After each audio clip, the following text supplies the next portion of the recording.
Okay. मला एक तुम्हाला विचारायचं होतं की यार लठ्ठपणा आपण खूप कुठेही जातो,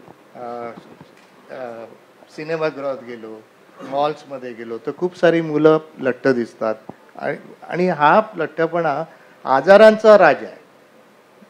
त्यामुळे त्याच्यासाठी आपल्या दृष्टिकोनातून काय करता येईल? हे मला जर कळलं असतं मीच वजन कमी नसतं का केलं.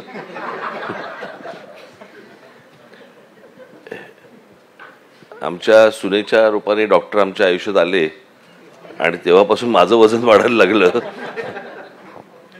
पण देवेंद्रजीने आता जे सांगितलं मला असं वाटतं ती गोष्ट सगळ्यात महत्त्वाची आहे की खेळ खेळणं. म्हणजे मगाशी तुम्ही जी एक स्लाईड दाखवली त्याच्यामध्ये मी पाहिलं, मी शर्मिला सांगितलं कारण मी सकाळचं टेनिस जो खेळतो त्याच्यामध्ये 470 कॅलरीज त्याच्यातनं जातात असं मला तिकडे दिसलंय. त्याच्यामुळे मी तरी योग्य मार्गावरती आहे. या एक दुसरा प्रश्न की याच्यासाठी जर जनजागृती करायची, आपल्याला अवेअरनेस वाढवायचा आहे, तर त्यासाठी आपल्या दृष्टिकोनातून काय करता येईल? काय आता लहान असताना आम्ही फक्त डोंगरे बालामृत ऐकलं होतं की ज्याने पोरं गुडगुडीत होतात, आणि आता तुम्ही सांगता की पोरं गुडगुडीत असून चालणार नाही, तर आता काय बोरुडे बालामृत. पण डॉक्टर ही गोष्ट खरी आहे की आई वडिलांना मूल चबी असं आहे, गुडगुटीत आहे, तो आजार आहे असं कळायला काही मार्ग नाहीये.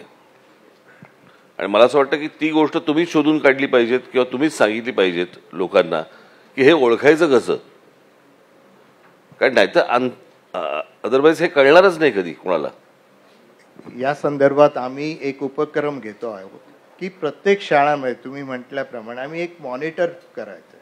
म्हणजे तो ओबेसिटी मॉनिटर असेल किंवा लाईफस्टाईलचा मॉनिटर असेल, तर तो मॉनिटरला आम्ही एक देऊ आणि तो कदाचित मॉडरेटली ओबीज असेल मुलगा.